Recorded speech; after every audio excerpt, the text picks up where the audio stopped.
A free bird leaps on the back of the wind and floats downstream till the current ends, and dips his wing in the orange sun rays and dares to claim the sky.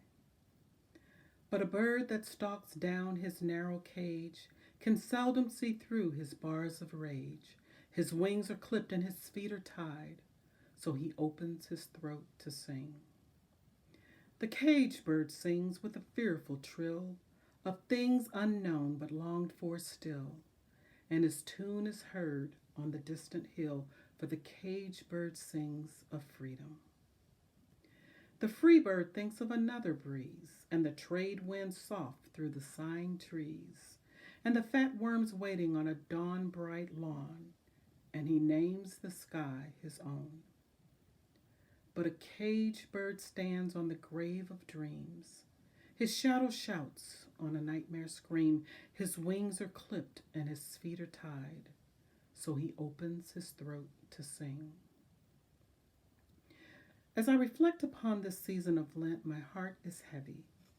The events of the past year, the killing of Breonna Taylor, Ahmaud Arbery, and George Floyd, coupled with not being able to move about the country as I normally would, has put a damper on my spirit. As a young adult, I was full of hope for the future.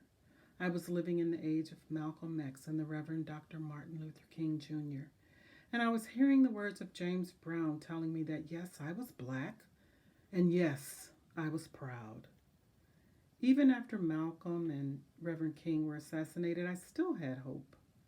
After all, we had a civil rights bill, and people in Mississippi, the state where I was born and the state from which my parents fled in an effort to give me and my siblings a better life, had been given the right to vote. Hope. I don't see that hope on the faces of my children. I don't see that hope on the faces of my friends.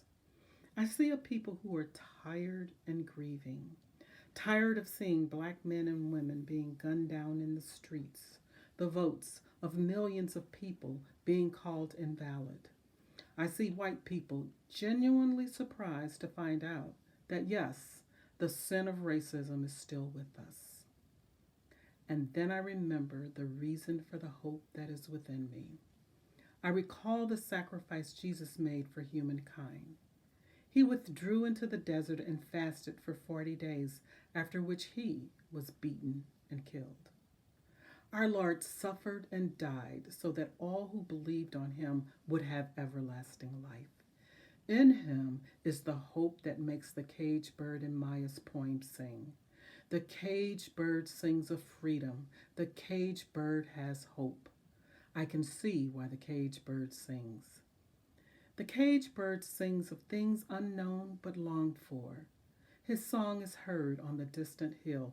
Even though we might be weary and our hope may be waning, let us remember to sing. Let us look to the hills from which cometh our help and sing of God's kindness. Let us sing of his goodness and his mercy.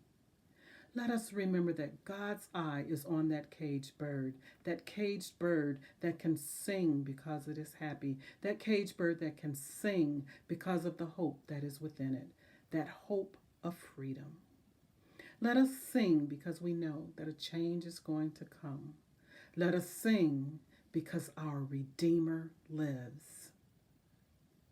The caged bird sings with a fearful trill of things unknown but longed for still, and his tune is heard on the distant hill, for the caged bird sings of freedom. God bless.